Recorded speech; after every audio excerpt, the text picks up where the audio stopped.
Donc là, je vais vous expliquer comment importer des données en masse dans l'application. Alors, il y a plusieurs méthodes pour importer les données. Vous pouvez les importer, on a vu, par le portail client.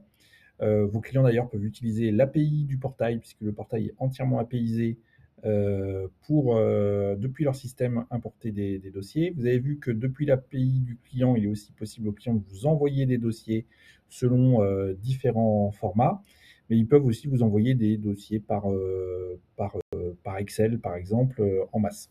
Donc pour les importer, vous avez une importation paramétrable. Donc ici, vous pouvez chercher des standards d'import déjà existants, enfin, vous pouvez les créer. Donc là, on va partir de rien, on va partir d'une méthode d'import. Donc vous avez plusieurs méthodes d'import pour des dossiers qui sont en monocréance, en multicréance, et cetera. Donc là, comme on fait une démonstration rapide, on va être en dossier monocréance.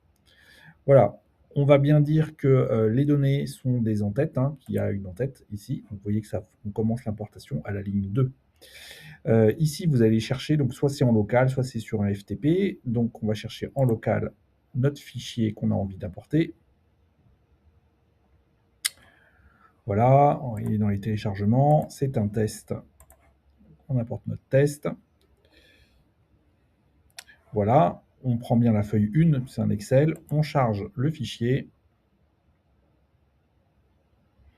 Voilà, le fichier est chargé et donc là, il faut lui mettre les correspondances entre les différents champs et ce qu'on a dans le fichier. Donc là, on retrouve mon fichier. Je vais vous le montrer quand même rapidement pour que vous puissiez voir sa tête.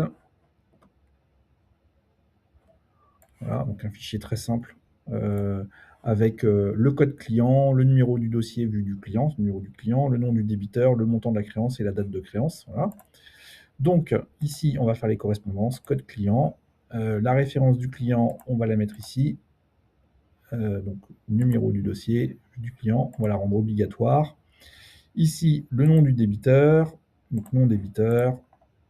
Et puis après, on va chercher le montant de la créance. Pareil, on va le demander obligatoire. Voilà, montant créance, date de la créance, obligatoire. Voilà. Si vous voulez sauvegarder ce format pour pouvoir le réutiliser, ben, on sauvegarde le format test. Voilà, on pourra le retrouver plus tard. Sauvegarder sous format modifiable, on va le sauvegarder en format modifiable. Notre format est sauvegardé. Voilà, le format est sauvegardé. Donc la prochaine fois qu'on a le même type de fichier, tout sera prêt. Et là, on va à l'étape suivante. Donc il y a un système qui vérifie vos erreurs, vos éventuelles erreurs d'import. Si vous avez vraiment beaucoup de lignes, vous aurez beaucoup de vert et pas beaucoup de rouge, donc vous pouvez cliquer ici pour voir seulement les lignes en erreur. Donc là, on n'a aucune ligne en erreur. On retrouve bien notre code client, notre référence du dossier, le nom du débiteur, voilà les différents champs, et là, les créances, date de créance, montant de créance, donc qui sont corrects.